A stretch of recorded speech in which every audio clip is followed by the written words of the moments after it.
warahmatullahi wabarakatuh. Waalaikumsalam warahmatullahi wabarakatuh. Innal hamdalillah nahmaduhu wa nasta'inuhu wa nastaghfiruh wa na'udzu billahi min syururi anfusina wa min sayyiati a'malina may yahdihillahu fala mudhillalah wa may yudlil fala hadiyalah. Asyhadu alla ilaha illallah wahdahu la syarikalah wa asyhadu anna Muhammadan abduhu wa rasuluh. Allahumma sholli ala sayyidina Muhammadin wa ala alihi wa ashabihi ajma'in, amma ba'd. Alhamdulillah, kita panjatkan puji kepada Allah yang Maha Suci, memanjatkan puja pula kepada Allah yang Maha Kuasa, dan senantiasa bersyukur kepada Allah yang Maha Ghafur, dan terus menerus kita memohon rahmat kepada Allah yang menentukan hari kiamat. Pemirsa di rumah yang sangat diridhoi oleh Allah Subhanahu wa taala dan para mahasiswa STIMIK Jabar yang ada di Bandung. Pada kesempatan ini, tema yang akan kita bahas adalah menyiapkan hati jelang Ramadan. Ini sangat menarik sekali, karena kita tinggal menghitung beberapa hari lagi, besok atau lusa, sudah tiba hari atau bulan yang dinanti-nanti oleh seluruh kaum muslimin. Bulan penuh rahmat, bulan penuh maghfirah, bulan diturunkannya Al-Quran. Sebagaimana Allah telah berfirman di dalam surat Al-Baqarah 183, A'udzu billahi minasy syaithanir rajim. Ya ayyuhalladzina amanu kutiba alaikumus syiyamu kama kutiba alal ladzina min qablikum la'allakum tattaqun. Shadaqallahul adzim. Maha benar Allah dengan segala firman-Nya. Wahyu Allah adalah rangkaian mutiara yang sangat indah, sebagai mukjizat yang tidak akan pernah bosan, tidak akan pernah jenuh dipelajari, dikaji, direnungkan. Semakin kita merenungkan ayat Al-Quran, semakin tampaklah kebesaran Allah dan kekuasaan Allah yang begitu tidak terhingga. Sehingga ketika kita menyimak satu ayat Al-Quran tentang Ramadan, di situ ada ungkapan yang begitu indah, la'allakum tattaqun, agar kamu tampil di muka bumi ini menjadi orang-orang yang bertakwa kepada Allah. Pemirsa di rumah, tetaplah di cahaya ilmu, bahagia bersama ayat ilahi.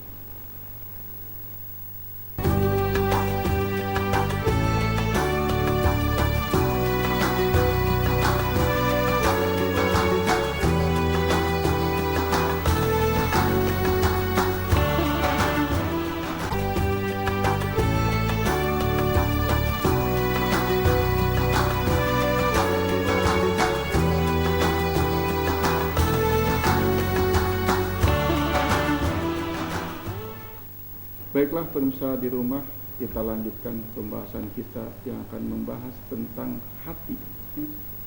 Kenapa kita berbicara tentang hati? Insya Allah di studio telah hadir Rektor Universitas Al-Ghifari, Dr. Deden Suhendar, yang akan membahas secara lebih mendalam dengan tema yang kita angkat hari ini, yaitu mempersiapkan hati jelang Ramadan. Ustaz Deden tadi sudah dikemukakan salah satu ayat Al-Quran yang pada saat menjelang tibanya Ramadan sering dikutip, juga jadi dalil yang sangat kuat sekali, sehingga itu banyak kita kenal dengan satu ungkapan yang begitu indah, la'alakum tattaqun. Bisa dijelaskan Pak Ustaz dengan konsep mempersiapkan hati? Ya. Assalamualaikum warahmatullahi wabarakatuh. Waalaikumsalam warahmatullahi wabarakatuh. Pemirsa Bandung TV yang sama-sama mengharapkan ridho Allah Subhanahu wa taala. ayat Al-Quran yang sangat populer berkaitan dengan perintah melaksanakan ibadah saum adalah sebagaimana yang dibacakan di awal tadi oleh Ustaz Kuswari. A'udzubillahi minasyaitonirrajim. Ya ayyuhalladzina amanu kutiba alaikumusiyam kama kutiba alal ladzina min qablikum la'allakum tattaqun. Ya ayyuhalladzina amanu. Ya di situ adalah harfun nida atau kata seru, menyeru, ya dalam bahasa Arab. Kemudian alladzina amanu, orang-orang yang beriman. Itu adalah sebagai munada, sebagai yang diseru. Ya ayyuhalladzina amanu, hei orang-orang yang beriman. Dan yang diseru adalah orang-orang yang beriman tentu memiliki 3 dimensi paling tidak. Yang pertama, iman itu memiliki dimensi tasdik bil qalb, membenarkan dengan hati. Karena iman itu jangan hanya sekedar ucapan, jangan juga sekedar melaksanakan, tapi harus dilandasi oleh qalb, oleh hati. Kemudian yang kedua, iqrar bil lisan, mengucapkan dengan lisan. Dan yang ketiga, amal bil arkan, mengamalkan dengan anggota badan. 3 dimensi keimanan itu awal mulanya adalah dari hati. Dan inilah barangkali kaitannya dengan tema kita. Bagaimana kita menyongsong bulan Ramadan itu harus mempersiapkan hati. Mengapa harus dipersiapkan? Dalam salah satu hadis Rasulullah sallallahu alaihi wasallam bersabda, "Ala inna fil jasadi mudghah, fa idza saluhat saluhal jasad kullu, fa idza fasadat fasadal jasad kullu." Dalam hadis itu dikatakan, ingatlah bahwa dalam tubuh itu ada segumpal daging. Jika baik daging itu atau gumpalan tersebut, maka soluhal jasad kullu, maka jasad secara keseluruhan juga akan baik. Wa idza fasadat, akan tetapi jika rusak gumpalan daging itu, maka jasad secara keseluruhan akan rusak. Kemudian ditegaskan, ala wahyal qalb, ingatlah bahwa itu adalah hati. Ketika kita akan menyambut bulan suci Ramadan, kita harus melaksanakan atau mempersiapkan isti'dadu ruhiyah, persiapan spiritualitas kita, persiapan hati kita. Karena kita akan memasuki bulan yang suci, tentu jadi jangan sampai hati kita masih menyimpan penyakit-penyakit hati, hasad, dengki kepada orang lain. Rumus hasud itu adalah SMS, senang melihat orang lain susah. Susah jika melihat orang lain senang, itu hasud. Penyakit hati ya. Penyakit hati. Ketika ada tetangga beli mobil, kita yang panas dingin. Ketika ada tetangga beli TV yang baru yang lebih gede, kita yang hatinya panas. Itu penyakit hati. Ketika ada teman kerja kita naik jabatan, kita menjadi meriang. Itu penyakit hati. Sebaliknya, kalau kita melihat orang lain susah, kita malah senang. Seperti kita bersyukur, hati-hati. Itu adalah tanda-tanda hati yang sakit. Hati yang masih diliputi oleh takabur, kesombongan, ketakaburan. Mungkin menyombongkan kegantengan, kecantikan, menyombongkan harta, menyombongkan ilmu, menyombongkan gelar akademik, menyombongkan keturunan, menyombongkan bisa jadi juga menyombongkan kesolehan dalam beribadah. Itu penyakit hati penyakit juga. hati juga. Ketika kita beribadah kepada Allah, rajin beribadahnya, tapi kita suka sombong, suka menganggap rendah kepada orang lain yang tidak sholat berjamaah di masjid. Seolah-olah kitalah yang paling ahli surga, seolah-olah kitalah yang paling soleh. Kita tidak sadar menjadi maklar surga dan neraka. Hati-hati. Kita menyombongkan bacaan Al-Quran kita yang bagus, dan kita merendahkan orang lain yang mungkin masih belajar bacaan Al-Qurannya, masih mengeja bacaan Al-Quran. Hati-hati. Jadi penyakit hati tidak hanya menghinggapi orang yang tidak suka beribadah, bisa jadi orang yang ahli ibadah juga hatinya itu sakit. Bahkan apabila kolbu itu dibiarkan terus menerus dalam kondisi sakit, itu hati itu bisa mati. Banyak indikator hati yang mati, mungkin nanti kita bisa berdiskusi lebih lanjut. Nah, dalam rangka kita mempersiapkan bulan Ramadan, pemirsa Bandung TV yang sama-sama mengharapkan ridho Allah Subhanahu wa taala, bagaimana kita harus mempersiapkan kebersihan hati? Tentu dalam berbagai dimensinya. Ada dimensi hablum minallah dan ada dimensi hablum minan nas. Dimensi hablum minan nas, jangan lupa kita sebelum memasuki bulan Ramadan saling memaafkan. Apabila ada kebencian, ada pernah kedongkolan kita kepada orang lain seperti benang yang kusut, mari kita urai. Apabila ada kebekuan hati, mungkin suami dengan istri, kita dengan orang tua kita, kita dengan anak-anak kita, kita dengan tetangga, dengan rekan kerja dan sebagainya. Dan itu sebetulnya ujian yang paling berat dalam hidup kita, berdimensi hablum minan nas. Dan itu juga dosa-dosa besar banyaknya berdimensi hablum minan nas. Oleh karena itu jangan kita menginginkan bisa membersihkan langit sementara bumi masih kotor. Kita menginginkan ridho Allah Subhanahu wa taala, mau menggapai bulan Ramadan sementara hubungan kita dengan sesama manusia kurang bagus. Kita mengatasnamakan kita beragama, kita merasa menjadi orang yang soleh, sementara ketika kita melaksanakan beragama itu jadi banyak musuh, banyak tidak kenal dengan orang. Kalau terjadi seperti itu, hampir dipastikan ada sesuatu yang salah, yang harus diintrospeksi. Nah, mari kita ketika kita akan sama-sama masuk kepada bulan Ramadan, kita bersihkan hati kita.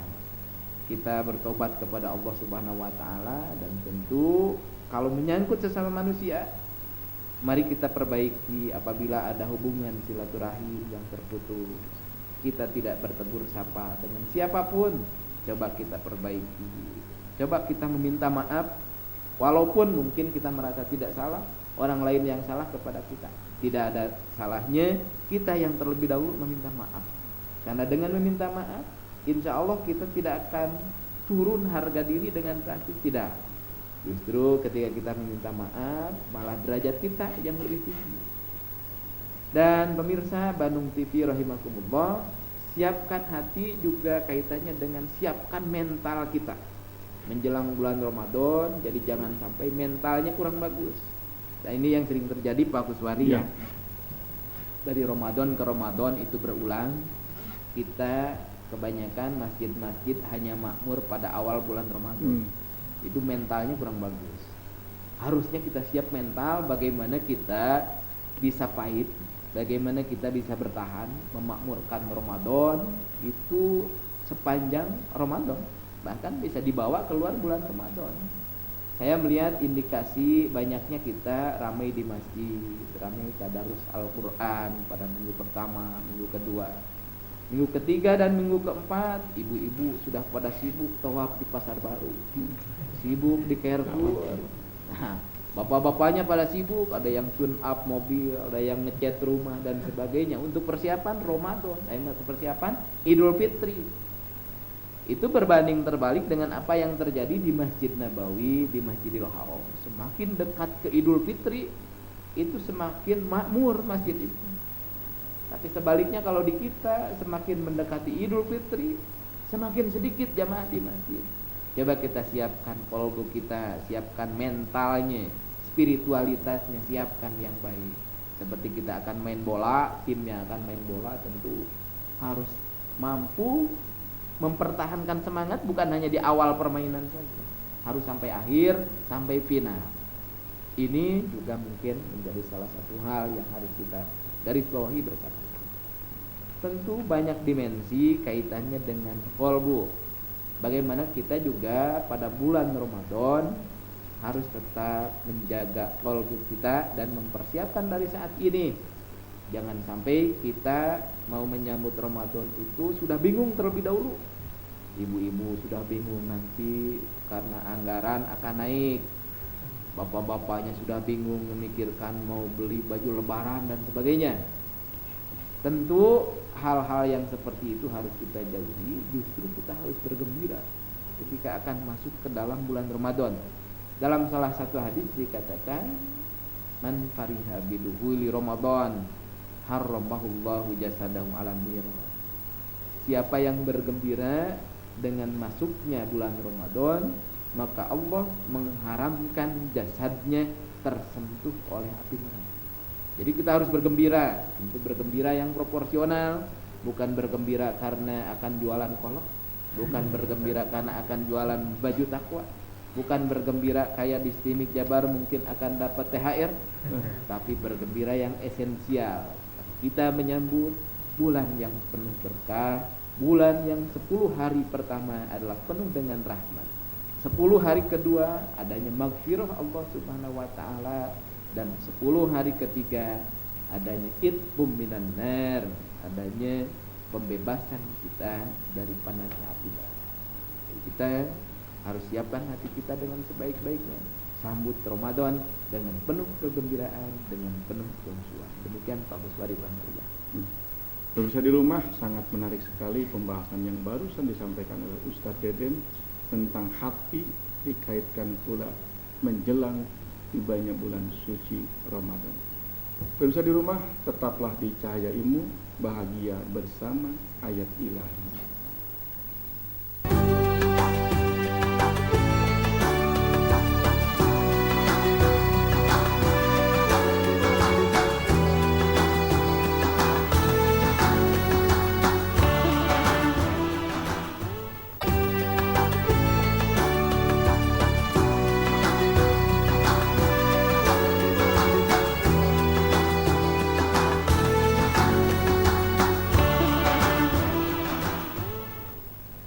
Baiklah, pemirsa di rumah yang dirahmati Allah, tadi sudah dibahas tentang makna hati mempersiapkan jelang Ramadan, dan juga kita tadi juga telah mendengar juga secara lebih jelas tentang Ramadan yang tinggal menghitung beberapa hari lagi. Tapi ada satu hal yang sangat menarik sekali yang patut kita renungkan, bahwa target orang yang beriman itu sebagaimana pernyataan Allah adalah la'allakum tattaqun, agar engkau di muka bumi ini menjadi orang yang bertakwa. Nah, ini akan dibahas oleh Ustadz Deden, makna takwa. Itu pemirsa, silakan yang di rumah yang akan bertanya, sudah ada nomor teleponnya di depan televisi, silakan untuk menelepon. Nanti juga ada mahasiswa yang akan bertanya. Nah, Ustadz tadi disinggung tentang la'allakum tattaqun. Bisa dijelaskan puncak tertinggi bagi orang yang beriman? Baik, pemirsa Bandung TV, tujuan dari pelaksanaan ibadah saum kita adalah kutiba alaikumusiyam, diwajibkan bagi kalian melaksanakan ibadah saum, la'allakum tattaqun, agar kalian bertakwa, kata Allah. La'alla di situ adalah harfu taraji, huruf atau harf yang bermakna untuk mengharapkan sesuatu yang bisa terjadi. Harfu taraji. Nah, di situ diharapkan orang-orang yang melaksanakan ibadah saum itu menjadi orang-orang yang bertakwa. Jadi setelah beriman diharapkan lanjut tingkatannya adalah bertakwa. Dan menurut batasan para ulama, yang disebut bertakwa itu adalah imtisalu awamirihi wajtinabu nawahihi, melaksanakan apa yang diperintahkan oleh Allah Subhanahu wa taala dan menjauhi apa yang dilarangnya. Jadi kalau orang yang sudah melaksanakan ibadah saum diharapkan mampu senantiasa untuk berhati-hati, jangan sampai apa yang diperintahkan oleh Allah tidak dilaksanakan, diabaikan. Sebaliknya, apa yang dilarang oleh Allah Subhanahu wa taala malah dilaksanakan. Dan ini yang kerap kali terjadi, mohon maaf. Kalau pada bulan Ramadan kita mampu, orang-orang yang melaksanakan kemaksiatan berhenti. Di kota Bandung ini wanita-wanita penghibur pada pulang dulu, begitu pula di kota-kota yang lain pulang kampung. Bulan Syawal setelah Idul Fitri balik lagi. Ini tidak berhasil saumnya karena tidak mampu mencetak orang-orang yang bertakwa, tidak mampu menjauhi kemaksiatan. Pada bulan Ramadan di kota Bandung banyak ditutup tempat-tempat maksiat, tempat berjudi, tempat menjual minuman keras dan sebagainya. Jangan sampai pada bulan Syawal dibuka kembali. Kalau terjadi seperti itu, la'allakum tattaqun, target kita untuk menjadi orang yang bertakwa itu tidak tercapai gitu Pak Ustaz. Yeah. Oleh karena itu, bagaimana tingkatan kita setelah saum itu harusnya meningkat. Orang yang lulus melaksanakan ibadah saumnya tentu menjadi pribadi yang muttaqin. Banyak indikatornya. Misalnya kalau dalam Al-Qur'an surat Ali Imran ayat 133, ciri orang bertakwa itu adalah alladzina yunfiquna fis-sarra'i wad-dharra'i. Orang-orang yang mampu menginfakkan hartanya baik dalam keadaan lapang maupun dalam keadaan susah. Jadi kalaupun dalam keadaan susah tetap mau berinfak. Jadi hesege mere. Walaupun dalam keadaan susah tetap mau memberi. Jangan merege hese. Merege hese itu tidak mau memberi karena merasa dirinya juga susah, tapi harusnya hesege mere. Alladzina yunfiquna fis-sarra'i wad-dharra. Kemudian orang yang bertakwa, lanjutan dari ayat tadi surat Ali Imran itu adalah wal kadhiminal ghaidha. Orang yang mampu mengendalikan marahnya. Jadi kalau marah itu terkendali, jangan sampai marah tidak terkendali, ucapan tidak terkendali, tindakan tidak terkendali. Itu ciri orang yang bertakwa itu ketika marah itu tetap terkendali. Kemudian ciri berikutnya adalah wal afina 'anil nas. Itu mampu memaafkan kesalahan orang lain. Kita harus ingat bahwa satu saat mungkin orang lain yang berbuat salah kepada kita, tapi pada saat yang lain bisa jadi kita yang bersalah kepada orang lain. Oleh karena itu kita harus tetap mampu memaafkan kesalahan orang lain, karena suatu saat bisa jadi kita yang berbuat salah kepada orang lain. Wallahu yuhibbul muhsinin. Walladzina idza fa'alu fahishatan aw dzalamu anfusahum dzakarullah. Nah, ciri orang yang bertakwa itu kalau melaksanakan kemaksiatan itu segera ingat kepada Allah Subhanahu wa taala. Jadi Allah memberikan toleransi. Orang yang bertakwa itu bukan berarti tidak pernah salah. Karena kalau dalam hadis Nabi Pak Guswari yang dikatakan kullu bani adam khata'un. Setiap anak Adam itu pasti bersalah. Wa khairul khata'in at-tawwabun. Tapi sebaik-baiknya orang yang bersalah adalah yang bertobat. Jadi orang yang bertakwa itu bukan berarti enggak pernah salah, enggak pernah hilang. Tapi ketika melaksanakan kesalahan, kehilafan, segera dzakarullah fastaghfiru lidzunubihim. Segera ingat kepada Allah dan memohon ampun kepada Allah atas dosa-dosanya. Demikian Pak Iswari. Iya, pembahasan sangat menarik sekali pemirsa di rumah. Silahkan yang mau menelepon sudah ada di layar televisi, tapi di studio sudah siap juga para mahasiswa akan bertanya. Ya, dari mulai siapa dulu? Iya, silakan. Bismillahirrahmanirrahim. Assalamualaikum warahmatullahi wabarakatuh. Waalaikumsalam. Saya dari SNIMIK Jabar. Pada kesempatan ini Pak Ustadz terkait dengan hati, bahwa kita dalam sehari-hari sering mendengar ungkapan hatiku sakit gitu. Sakit hatiku, kemudian kalau yang lagi galau ABG, hatiku berbunga-bunga atau hatiku apapun terkait dengan hati. Nah, dalam hal ini mungkin sebenarnya sih dalam Al-Quran itu apa yang dimaksud dengan hati? Iya. Terima kasih. Terima kasih. Pak Ustadz, itu pertanyaannya sangat menarik. Jadi apa yang dimaksud dengan hati? Tentu yang dimaksud hati atau qol atau jamaknya itu adalah qulub. Qulub itu jamak dari qol. Hati di situ bukan hati secara medis, bukan hati secara fisik, tapi hati secara maknawiyah itu adalah hati nurani yang bisa digunakan berfungsi untuk memikirkan, merenungkan ayat-ayat Allah. Apa rujukannya? Misalnya dalam surat At-Taubah itu Walaqad dzara'na li jahannama katsiran minal jinni wal insi. Sungguh kami jerumuskan ke dalam neraka jahanam kebanyakan dari jin dan manusia. Siapa mereka itu? Lahum qulubul la yafqahuna biha. Mereka memiliki hati tapi tidak digunakan untuk memahami. Jadi yang dimaksud hati itu adalah hati nurani. Kalau dalam kajian ilmiah itu apa yang sering disebut sebagai otak kanan. Jadi otak manusia itu ada otak kiri, ada otak kanan.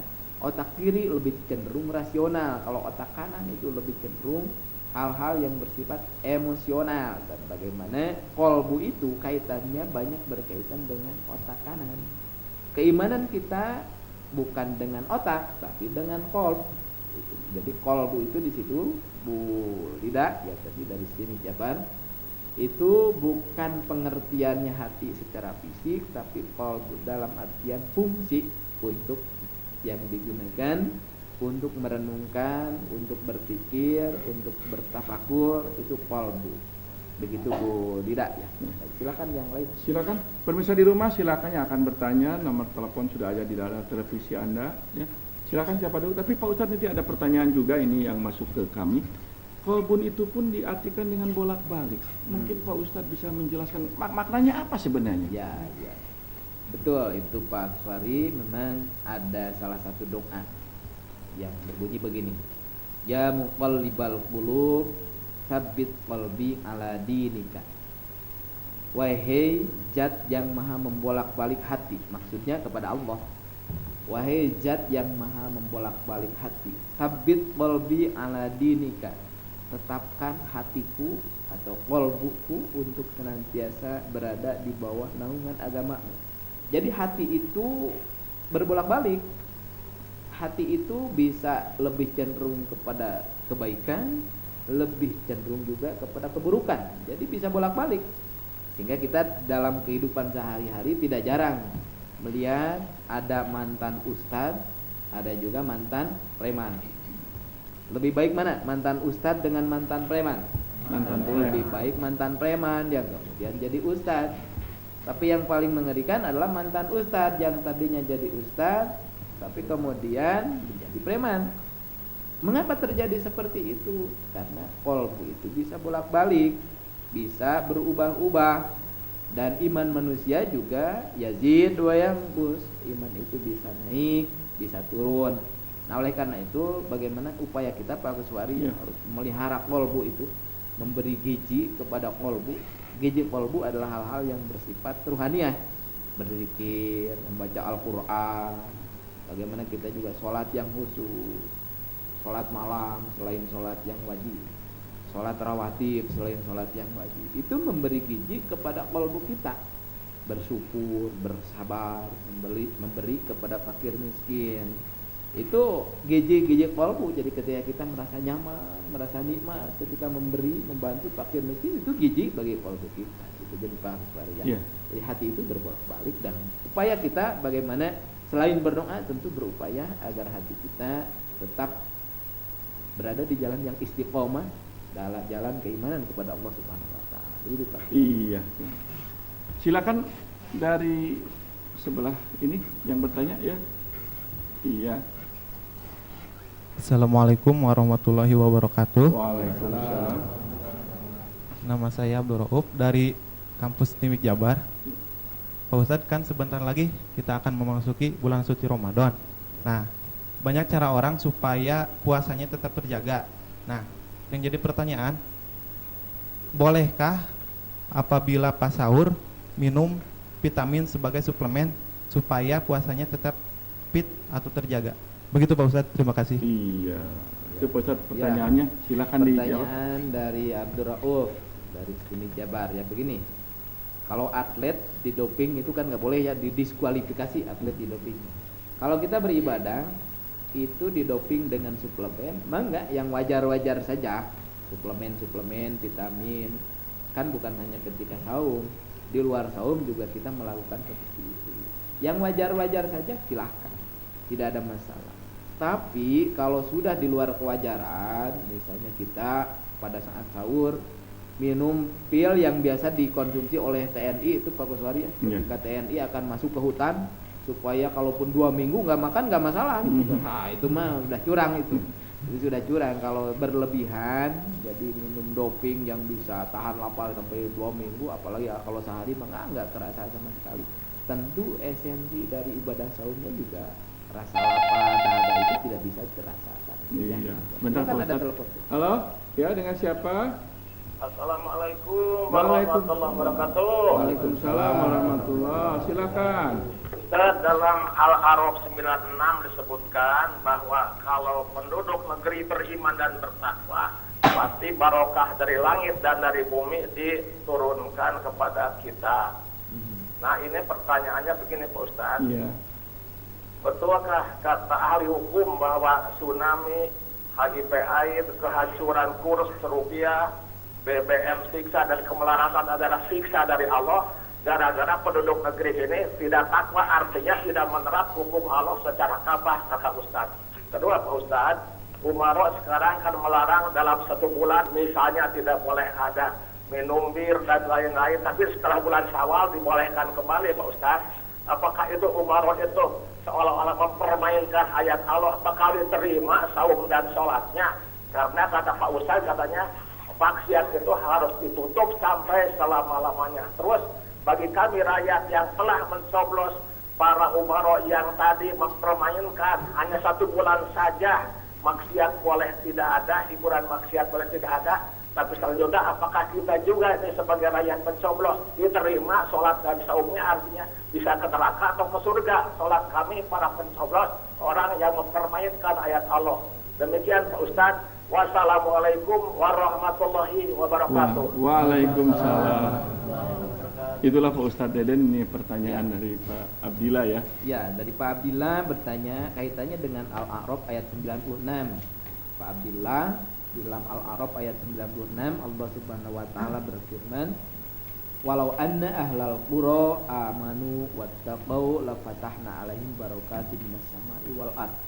Seandainya penduduk negeri beriman dan bertakwa, maka pasti akan kami bukakan keberkahan dari langit maupun dari bumi. Nah, kaitannya dengan krisis di Indonesia pada saat ini, apakah berarti dengan kita krisis yang berkepanjangan, krisis multidimensi, gitu? Apakah ini mengindikasikan mungkin kita kurang bertakwa dan kurang beriman? Bisa jadi. Jadi bisa jadi karena kita itu kurang bertakwa, kurang beriman, maka dicabut keberkahannya. Nah, ini harus menjadi bahan evaluasi, bahan introspeksi. Bisa jadi Allah menegur kita. Nah, oleh karena itu, ini kita harus bertobat bersama-sama. Apalagi pada bulan Ramadan sebagai syahrul taubat. Ini semua pihak, semuanya saya mengajak. Kita mengajak, mari kita sama-sama bertobat kepada Allah Subhanahu wa taala. Jangan sampai keberkahan hidup kita, keberkahan negeri ini, negeri Indonesia yang kata Kus Plus itu Pak Kuswari ya, Indonesia itu tongkat kayu dan batu jadi tanaman di Indonesia itu luar biasa. Tetapi bagaimana sekarang ini pendapatan per kapita kita jauh di bawah Singapura, negara yang kecil yang nggak punya lahan. Jauh di bawah Korea, yang Korea itu merdekanya beda 2 hari dengan Indonesia. Korea merdeka 15 Agustus 45, kita merdeka 17 Agustus 45. Padahal sumber daya alam Indonesia luar biasa. Jadi ini harus menjadi bahan introspeksi bagi kita semua. Kemudian yang kedua, apakah diterima ibadah sholat kita, ibadah saum kita karena kita mencoblos orang-orang yang korup, orang-orang yang tidak istiqomah? Itu Pak Abdillah adalah kaitannya dengan masalah teologis. Wallahu a'lam. Apakah ibadah kita diterima? Apakah kita akan masuk surga atau masuk neraka? Itu wilayah teologis. Hanya Allah yang Maha tahu. Tentu kita tidak bisa menentukan. Kita pasti ke surga, kita pasti ke neraka, atau orang lain pasti ke surga atau pasti ke neraka. Itu bukan wilayah kita, hanya kita berupaya. Tentu berupaya kita mengajak, mari istiqomah. Para pemimpin, para umaro, mari kita istiqomah. Amar ma'ruf nahi munkar, mencegah kepada kemunkaran, memerintahkan kepada kebajikan, jangan hanya pada bulan Ramadan. Mari kita istiqomah pada seluruh bulan sepanjang tahun. Begitu Pak. Iya, itulah pemirsa di rumah ya. Ada yang bertanya siapa? Ya, sebentar. Ya, pemirsa di rumah, tetaplah bersama kami cahaya ilmu bahagia bersama ayat ilahi. Baiklah, pemirsa di rumah, kita lanjutkan kembali. Tadi akan bertanya dari tim Jabar mahasiswa. Iya, silakan. Iya. Ya. Bismillahirrahmanirrahim. Assalamualaikum warahmatullahi wabarakatuh. Waalaikumsalam warahmatullahi wabarakatuh. Nama Abdul Aziz. Ustadz ingin bertanya ini. Ya. Bagaimana hukumnya kita mencontek pada bulan Ramadan karena kita sedang akan menghadapi UAS? Terima kasih. Nah, hukumnya mencontek dalam bulan Ramadan, jangan kan bulan Ramadan. Ya, silakan Ustaz. Ini bagus sekali pertanyaan dari mahasiswa. Ya, sekarang sedang lagi musim ujian nih, Man. Ujian akhir semester para mahasiswa pada bulan Ramadan mencontek. Jadi begini, bukan hanya ketika sedang saum, di luar saum juga mencontek itu nggak boleh, menyontek. Jadi ujian ingin nilainya bagus, menyontek. Ini hati-hati para mahasiswa kalau melihat pejabat korupsi itu benci, di demo habis-habisan. Tapi mahasiswanya juga ketika ujian tuh menyontek, sama aja itu korupsi nilai itu. Jadi itu adalah perbuatan yang berkaitan dengan jadi kejahatan akademik. Jadi mencuri nilai. Jadi IPK-nya nanti bukan IPK yang sebenarnya karena campur ATT gitu, angka tipu-tipu. ATT itu. Jadi jangan menyontek ya ketika itu. Silakan ada pertanyaan. Silakan, pemirsa di rumah. Halo. Halo, assalamualaikum. Waalaikumsalam. Dengan siapa, Pak? Dengan Bapak Haji Iki Iya, dari Bandung. Iya, silakan Pak Haji. Tadi Pak Ustadz ya mengatakan bahwa Ustadz jadi Jiger jadi Ustadz. Saya ketawa sebetulnya. Itu memang betul. Banyak tuh anak-anak kiai itu jadi garong. Ya. Akhirnya bapaknya tidak bisa mendidik, dicemarkan oleh anaknya tuh bapaknya. Maka itu Pak Ustadz itu saya mendengar dengan melihat langsung di TV ini bagus ini perkataannya. Iya. Tapi ada juga kalau manusia itu Pak Ustadz ya maaf nih. Ya. Eling tobat naka Gusti di mana aya kahayang jeung menang coba di bare bunga tur senang boro-boro ning inget ka pangeran ka inung bapak ge ampir ka papohokeun. Tapi teu sadayana. Cek sudana. Tah abdi ayeuna nyuhunkeun jawaban ti Pak Ustad. Iya. Hatur nuhun.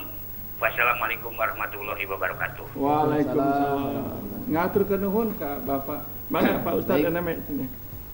Pak Haji Ikin. Jadi memang betul kaitannya dengan qalbu tadi. Jadi hati itu bisa berbolak-balik. Oleh karena itu kita harus senantiasa berdoa kepada Allah Subhanahu wa taala selain berikhtiar. Allahumma htim lana bi husnil khatimah. Ya Allah, akhiri usia kami dalam keadaan husnul khatimah. Akhir kehidupan yang baik. Jadi penting sekali itu kita mengejar akhir kehidupan kita senantiasa baik. Nah oleh karena itu, karena kita usia kan tidak tahu, entah 2 hari lagi, entah berapa minggu lagi, berapa bulan lagi, kita kan tidak tahu usia kita. Nah oleh karena itu harus senantiasa memelihara amaliyah kita agar senantiasa kita istiqomah. Dan mudah-mudahan kita bisa meninggal dunia dalam keadaan husnul khotimah. Karena banyak orang yang ya mantan ustadz jadi preman, yang tadinya mantan pengurus DKM tapi kemudian menjadi pengurus night club kan gitu kan. Itu banyak yang seperti itu su'ul khotimah. Mudah-mudahan kita inginnya kita husnul khotimah. Untuk bisa husnul khotimah, apa yang harus kita lakukan? Taubat terus menerus gitu. Selalu bertobat setiap selesai sholat, istighfar kepada Allah Subhanahu wa taala. Itu bukan istighfar formalitas. Jadi perhatikan Pak Kuswariyah kalau berzikir kepada Allah Subhanahu wa taala itu dengan benar-benar berzikir, bertobat dengan benar-benar bertobat. Dan kita itu habis selesai sholat kan wiridnya juga kadang-kadang asal-asalan. Subhanallah, subhanallah, subhanallah, swallow, swallow, swallow, swallow gitu. Di mana itu? Coba yang benar. makanya susah. Ingin sendal karpil jadinya dapat sendal swallow karena zikirnya seperti itu. Alhamdulillah, alhamdulillah, alhamdulillah, hamilah, hamilah, hamil, hamil terus dan mintanya hamil lah gitu. Kadang-kadang kita itu asal-asalan. Coba kita berzikir, bertobat kepada Allah dengan tobat yang sebenarnya. Itulah menyiapkan hati kita menjelang Ramadan. Menjelang tinggal beberapa hari. Ya, Betul. besok atau lusa lah. Betul. Ya. Silakan yang lain barangkali. Silakan. Ya. Ada iya, ya. Assalamualaikum warahmatullahi wabarakatuh. Waalaikumsalam. Saya Ovan Nurusman Putra dari Stimik Jabar ingin menanyakan bagaimana cara kita merawat hati, Pak? Paling Pertanyaan singkat tetapi cukup mendalam jawabannya ya, Terima kasih. Ustaz. Assalamualaikum warahmatullahi wabarakatuh. Waalaikumsalam. Ya. Merawat hati. Jadi merawat hati. Jadi tidak hanya merawat wajah ya, tidak hanya perempuan. merawat wajah gitu kan. Merawat hati, kata Nabi dalam salah satu hadis bahwa kolbu itu bisa berkarat seperti halnya besi yang berkarat. Bagaimana menghilangkan karat itu? Maka yang paling utama kata Nabi, zikrul maut, banyak ingat mati gitu. Banyaklah kita mengingat kematian. Jadi kalau kita sedang dengki kepada orang, ingat mati. Bagaimana kalau kita sedang dengki kepada orang, sedang marah besar kepada orang, kita dicabut nyawa oleh Allah Subhanahu wa taala. Ingat-ingat kematian. Tapi juga tentu selain itu kita harus memberikan gizi kolbu yang memadai. Jadi berikan kolbu itu gizinya. Kalau gizi bagi jasad itu kan makanan 4 sehat 5 sempurna. Gizi bagi akal itu adalah ilmu. Sementara gizi bagi kolbu adalah hal-hal yang bersifat ruhaniah. Gizi kolbu itu adalah kita banyak berzikir kepada Allah Subhanahu wa taala, banyak membaca Al-Qur'an, mendirikan sholat yang khusyuk, saum termasuk di dalamnya. Dan pada bulan Ramadan ini kita melaksanakan atau memberi gizi kepada kolbu kita luar biasa. Jadi bulan Ramadan ini gizi jasad kita dikurangi, gizi akalnya, ilmu banyak di mana-mana dalam berbagai media. Dan pada bulan Ramadan juga banyak disajikan gizi kolbu. Maka manfaatkan, banyak berzikir, banyak menghadiri majelis-majelis taklim, banyak mendirikan sholat malam, upayakan tarawih, jangan tarawih, tarawih, jangan tangga, jangan tarawih, jangan salah bacanya, sering salah tarawih, jadi enggak, jangan gitu. Itu gizi bagi kolbu kita. Silakan Pak Gus Fari mungkin. Oh iya, silakan. Bisa di rumah dengan siapa? Assalamualaikum. Waalaikumsalam. Silakan Pak. Nama Bapak Salim di Jatinangor. Iya, silakan Pak. Pada kemarin tapi ya di luar tema Pak. Mana tuh Sabios Pak? Tuh Sabios. Pada kemarin terkawin pajak penghasilan gitu. Ya.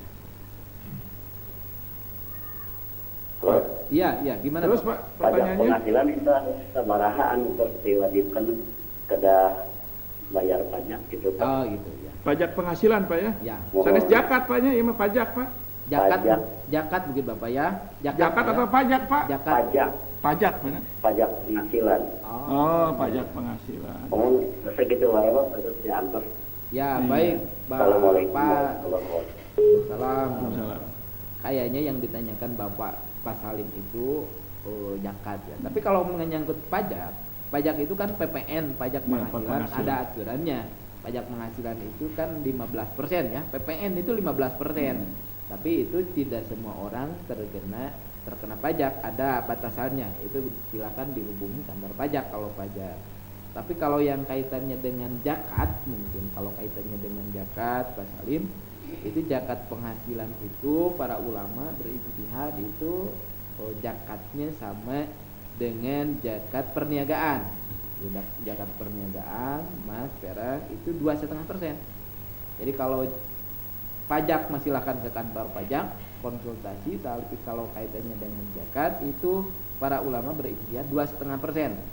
Itu jadi kalau penghasilan Pak Salim dalam satu bulan misalnya 10 juta, keluarkan 2,5% itu 250.000 ya. Dan itu boleh saja dikeluarkan tahunan. Misalnya kalau dalam setahun penghasilannya 100 juta dikeluarkan 2,5%, 2,5 juta. Boleh tahunan, boleh bulanan. Itu pajak penghasilan, itu kaitannya dengan zakat profesi ya, zakat penghasilan, bukan pajak. Tapi kalau pajak mah enggak, silahkan konsultasi saja ke kantor pajak. Itu 15% kalau pajak penghasilannya PPN. Silakan yang lain. Silakan pemirsa di rumah yang akan bertanya, di televisi sudah ada nomor teleponnya. Tapi ini tidak ada SMS yang masuk ini Pak Ustadz. Ini saya mau bertanya di bulan Ramadan ini dari Ibu Dede ya. Bu Dede bertanya, di bulan Ramadan ini seringkali suara speaker itu sampai terdengar keras gitu ya. Sebenarnya bagaimana sih ajaran Islam tentang berkaitan dengan speaker yang begitu keras, kadang-kadang juga mengganggu kepada yang lain itu. Coba bagaimana Islam itu mengajarkan? Baik Ibu Dede, itu kaitannya dengan misi kita sebagai orang Islam. Inna arsalnaka rahmatan lil alamin. Sesungguhnya kami mengutusmu Muhammad harus menjadi penebar rahmat, penebar kasih sayang bagi seluruh alam. Nah, oleh karena itu tentu pengeras suara itu yang suka diumbar ya, pengeras suara pengajian, istighosahan bagus, tapi pengeras suaranya tolong dikendalikan. Walaupun pengajian bacaan Al-Quran bagus, bacaan Al-Qurannya, nah, mungkin yang dimaksud oleh Wapres ya, Pak Yusuf Kala mengatakan itu ngaji di speaker itu polusi. Sebetulnya yang dimaksud mungkin bukan bacaan Al-Qur'annya yang polusi, tapi bagaimana pengeras suaranya. Nah, oleh karena itu saya mengajak kepada para pengurus DKM, para pengurus, para tokoh masyarakat yang biasa menggunakan pengeras suara, tolong dikendalikan. Jadi jangan sampai pengeras suara itu kemana-mana karena syiar Islam, kita mengatasnamakan syiar Islam. Betul, tapi jangan sampai mengganggu orang lain, jangan sampai menyebabkan orang lain terganggu dengan pengeras suara kita. Kalaupun memang bagus yang dilantunkannya ayat-ayat Al-Quran atau pengajian, tapi ketika mengganggu orang lain itu menjadi tidak bagus. Bisa jadi ada pahala tapi ada dosa, dan bisa jadi dosanya lebih besar. Silakan Pak Ketua, ada kesimpulan? Oh iya, pemirsa di rumah, tidak terasa waktu pun sudah habis. Pada prinsipnya melaksanakan ibadah saum adalah tugas dan kewajiban kita menuju orang-orang yang bertakwa kepada Allah Subhanahu wa Ta'ala. Jadi tadi telah disampaikan oleh Ustadz Deden, puncak keberhasilan, puncak kebahagiaan hidup, puncak kenikmatan dan kesejahteraan itu bukan dari harta kekayaan, bukan dari jabatan atau kedudukan yang tinggi, tetapi bagaimana menjadi orang yang mulia di muka bumi ini. Sebagaimana Allah telah menjelaskan dalam surat Al-Hujurat, ya, inna akramakum indallahi atqakum. Sesungguhnya orang yang paling mulia di antara kamu sekalian, Allah tidak melihat wajahnya, Allah tidak melihat banyaknya harta benda yang dimiliki, begitu pula Allah tidak melihat jabatannya, ya. Tetapi Allah secara tegas menyatakan la'allakum tattaqun. Orang yang paling mulia di sisi Allah itu adalah orang yang bertakwa, orang yang bisa membersihkan dan mensucikan hati. Terlebih tinggal menghitung hari kita akan tiba bulan suci Ramadan. Pemirsa di rumah, mari kita bersama-sama berdoa kepada Allah. Mudah-mudahan Ramadan yang tinggal beberapa hari ini, kita oleh Allah diberi kekuatan, diberi kesehatan, dan berlimpah harta benda untuk tetap istiqomah. Mari kita tutup dengan doa. Rabbana atina fid dunya hasanah wa fil akhirati hasanah wa qina adzabannar. Subhana rabbika rabbil izzati amma yasifun wa salamun alal mursalin walhamdulillahi rabbil alamin. Billahi taufik wal hidayah. Wassalamualaikum warahmatullahi wabarakatuh. Waalaikumsalam. Hasretin var, yürekler aşkınla çay bilavet. Ya Habibi, ya Muhammed, ya Nabi, selam aleyke. Ya Resul, selam aleyke. Ya Habib, selam aleyke. Salam